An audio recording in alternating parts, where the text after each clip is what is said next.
अस्सलामुअलैकुम guys, I hope आप लोग सब लोग अच्छे से होंगे, खैरियत से होंगे अल्हम्दुलिल्लाह। और ये हम निकल पड़े हैं मुग़ल मस्जिद डोंगरी की तरफ, क्योंकि मुहर्रम के आज नहीं, मैं थोड़ी थोड़ी क्लिप डेली ले रही हूँ। और इससे पहले हम लोग जाना स्टार्ट कर चुके थे, डैडी अपनी बाइक पे, मैं अपनी बाइक पे। बट आज मेरी बाइक में कुछ हो गया था, तो जिसकी वजह से हम लोग टैक्सी कर लिए। डैडी बोलने लगे मैं नहीं निकाला बाइक, अब हम लोग टैक्सी से जाएंगे। होपफुली हम लोग पहुँच गए जहाँ हम लोगों को पहुँचना था। ये आप देख सकते हैं, यह हुसैन का परचम है। यहाँ से आप अंदर जाएंगे तो वो मुग़ल मस्जिद है। सॉरी, थोड़ा वो हो गया मुँह से। तो हम आगे पहुँचेंगे, और जैसे ही आप लोगों को यहाँ का किसी को लैंडमार्क चाहिए तो मे बी कैफ़े गुलशन और ये सब चीज़ें हम लोग बचपन से ऐसी सब बोल बोल के आ जाते थे।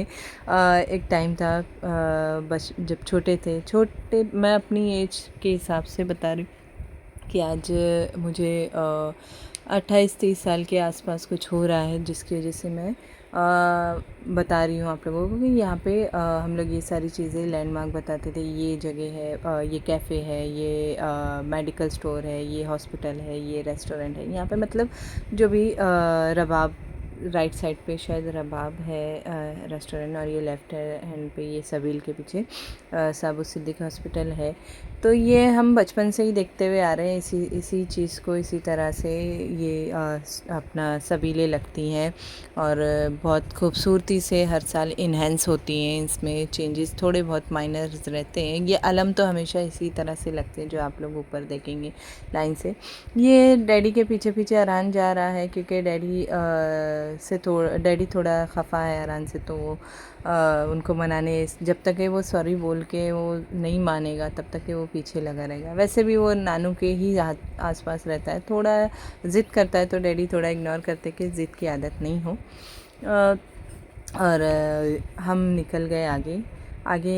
लेडीज़ सेक्शन भी आता है, और वहाँ पे सब खैमे रहते हैं, वहाँ पे औरतें बैठती हैं, ये सब जेंट्स लोग यहाँ बैठते हैं, मजलिस सुनते हैं। अभी मजलिस स्टार्ट नहीं हुई थी, तो हम 5 मिनट पहले पहुँच चुके थे, मजलिस स्टार्ट नहीं हुई थी। मैं आप लोगों को दिखा रही है, लेफ़्ट साइड पे सब जेंट्स लोग बैठते हैं, अपना मजलिस सुनते हैं और गिरिया करते हैं, अपनी हाजतें भी बोलते हैं, और इमाम का पुरसा भी देते हैं बीबी को। और ये थोड़ा और आप आगे बढ़ेंगे तो यहाँ पे 3-4 में भी 5-6 स्टॉल हैं, जहाँ पे आपको अलम का पटका, सर पे बांधने की पट्टी, हाथ में कलावा, अंगूठी, ये सारी चीज़ें यहाँ पे मिलती हैं। अंगूठी वगैरह में भी मेरे ख्याल से रियल नहीं है शायद। मैंने पूछा भी नहीं था, बट हाँ हो सकता है, क्योंकि चांदी तो नहीं देते हैं रियल यहाँ पे, मैंने ये देखा है। बोला है वो अंकल ने भी कि नहीं, ये रियल चांदी नहीं है। और तावीज़ वगैरह सब रहता है, या आली का पेंडेंट वगैरह, ये सारी चीज़ें आप लोगों को यहाँ मिल जाएगी, और बहुत ही रीज़नेबल रेट पे रहता है, और आप अफोर्ड कर सकते हैं। 10, 20, 50 ऐसे 60, 70 ऐसे 100 के अंदर ही चीज़ें आती है। और कुछ कुछ चीज़ें हैं, जैसे कि ये पटका वगैरह है जो है इमामबाड़े में जो लगाते हैं हम लोग, वो उसका रेट कुछ अलग है, 100 रुपये में नहीं मिलने वाला। तो वो आप लोग देख सकते हैं अपने हिसाब से। मुझे नहीं लेना था तो मैंने प्राइस भी नहीं पूछा था। और ये इस स्टॉल के जस्ट अपोजिट ये सबील है। आप लोग इस सबील को भी बड़ी ही खुलूस से देखिए, कितनी रौनक रहती है हर सबीलों पे, कितना खूबसूरत बनता है। और ये थोड़ी थोड़ी जगह पे बैरिकेड लगे हुए हैं कि बाइक वगैरह, कार वगैरह की थोड़ी दिक्कत ना हो। ये थोड़े टाइम के लिए ब्लॉक रहता है, जस्ट बिकॉज ऑफ 1 घंटे की मजलिस रहती है। फिर हम पहुंच गए लेडीज़ सेक्शन में अंदर, मुग़ल मस्जिद में, औरतों की मस्जिद में। तो हम आज अंदर की तरफ गए जहाँ पे कि हम बैठ सके, बट यहाँ पे बच्चों का एक अलग सेक्शन था, और लेडीज़ लोग का जहाँ पे खाली मतलब जो अपने बच्चों के साथ नहीं, या जो बुज़ुर्ग हैं जैसे अकेले आए हुए, तो वो उनका सेक्शन अलग था। बट मेरे बेटे महान इतने हैं कि वो नहीं रहेंगे कहीं, वो चले गए सीधा, मम्मी को अलग बैठाया था, मुझे अलग, तो वो सीधा दौड़ते हुए अपनी नानी के पास पहुंच गए, इधर उधर ढूंढते हुए। फिर थोड़ा हम लोगों को ये हुआ कि ज़हरान बहुत मस्ती कर रहा है, अंदर वाले सेक्शन में आ रहा है, बाहर के सेक्शन में जा रहा है, तो हम थोड़ी देर बाद फिर उसको थोड़ा बहलाना चाहा हम लोग ने, या दूध फीड कराया। फिर उसके बाद अपना क्या कहते हैं, सोचा कि अभी सो जाए, क्योंकि उसके सोने का टाइम था, बट वो सो नहीं रहा था। आज ये सो ही नहीं रहा था, पता नहीं क्यों। और यहाँ पे आपको एसी वगैरह सब प्रोवाइड रहेगा अच्छे से, और ये आपको वॉश बेसिन और अंदर वॉशरूम सब रहता है। आप लोग लेडीज़ लोगों के लिए काफ़ी अच्छे से इंतज़ामात है इस चीज़ का। तो आप आराम से, डस्टबिन वगैरह भी है। प्लीज़ प्लीज़ मेरा आप सबसे रिक्वेस्ट है, जो भी मेरी वीडियो देख रहा है मुंबई से और यहाँ आता है, तो आज भी आज से लेके 10 तारीख तक के आश्रय वाले दिन तक के जगह जगह डस्टबिन भी रहता है। आप सबसे रिक्वेस्ट है कि प्लीज़ आप लोग कचरा जो भी तबर्रुक जो भी मिलता है, मतलब जो भी डिस्ट्रॉय चीज़ है, वो आप लोग डस्टबिन में ही डालें।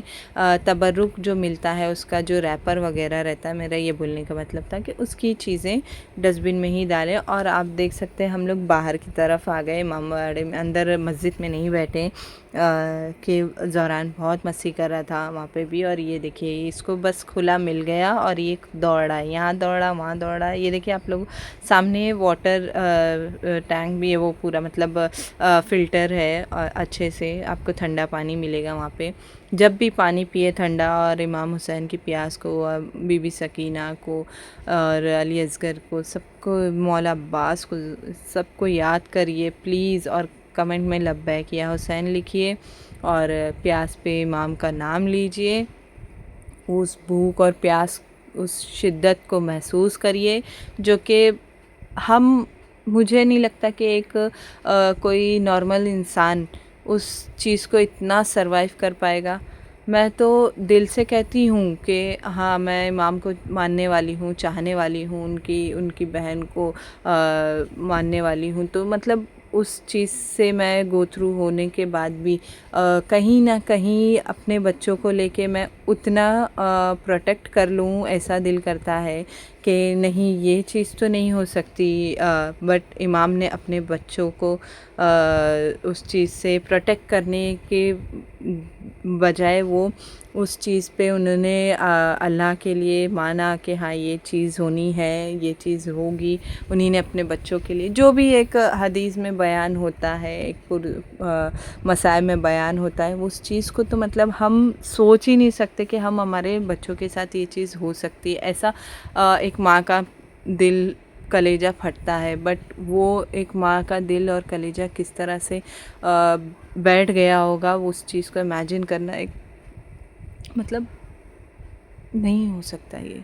मैं, जब से मैं माँ बनी हूँ, मुझे ये एहसास है कि एक माँ क्या फ़ील कर सकती है कि उसके बच्चे को खरोच आए, और उस खरोच की जगह पे, मतलब ये वो माएँ हैं जो अपने बच्चों की शहीदी के लिए, मतलब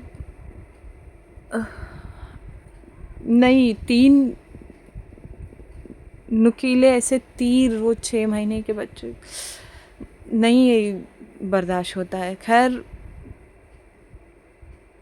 एक सेकेंड, ये आप देख सकते हैं ज़ोहरान को। मेरा व्लॉग जो है वो रेगुलर बेस पे रहता है। मैं आज थोड़ा अलग जोन में चली गई, ठीक है। ये भी पार्ट है मेरी लाइफ का, मैं इसे एक्सेप्ट करते हुए आगे चलती हूँ। मैं बहुत खुश नसीब हूँ जो मुझे इस शजरे में, मुझे मतलब इमाम के मोहब्बत में, मुझे यहाँ पे आने में, मतलब मैं इस जगह से पैदावार हुई हूँ कि मैं मौला के अली, मौला हुसैन, इन सब के चाहने वालों में से पैदाइशी बनी मेरी लाइफ का, और मैं बहुत खुश नसीब हूँ। तो ज़हरान वहाँ से मस्ती करते हुए फिर हम इस तरफ इमामबाड़े के पास बैठ गए, इस इमामबाड़े में बैठ गए कि यहाँ तो थोड़ा वो लड़का चैन और सुकून से बैठेगा। और यहाँ की रौनक इतनी अच्छी, इतनी अच्छी, इतना सुकून लगा। फिर मजलिस ख़त्म हो गई इसी बीच, और फिर हम बाहर निकल आए। बाहर निकल के आप देख सकते हैं सामने जो सबील है, आप लोग इन सभी लोग की रौनक देखिए। आप सादे दिन यहाँ आएंगे ना, आप लोगों को ऐसा लगेगा कि कहाँ आ गए। मैं मतलब मैं ये रोड पे आती ही नहीं हूँ, कभी नहीं आती हूँ सादे दिन में, बहुत रेयर, ऐसा बहुत मुश्किल हो जाता है तो मैं आती हूँ कि हाँ, यहाँ से जाना है ये रोड से। मुझे सादे दिन में यहाँ नहीं आना पसंद होता है। मैं बहुत खुश होती हूँ जब यहाँ सबीले लगती हैं। मुझे बहुत एकदम दिली सुकून लगता है कि हाँ मेरे मौला है, मेरे मौला है यहाँ पे आसपास मुझे प्रोटेक्ट करने के लिए। बहुत बहुत जो भी इस चीज़ को मानता है, तो अब मैं ये सोचती हूँ यहाँ रहने वाले कैसे सादे दिन में ये इस चीज़ को देखते होंगे कि हाँ ये सबीलें हट गई। और जगह जगह यहाँ सबीलें हैं, आप देख सकते हैं। उस रोड की मैं दिखा रही हूँ, इस रोड पे भी मैं दिखा रही थी, बट वहाँ पे बहुत लाइट फोकस ऐसे आ रहा था। मैं लूँगी इंशाल्लाह नेक्स्ट व्लॉग में। बस आज के लिए इतना ही, और मिलते हैं अगले व्लॉग में। तब तक के लिए लाइक शेयर सब्सक्राइब, वीडियो पे कमेंट ज़रूर करिएगा, दुआ में याद रखिएगा। इंशाल्लाह अल्लाह हाफ़िज़। फिर मिलते हैं अगली व्लॉग में।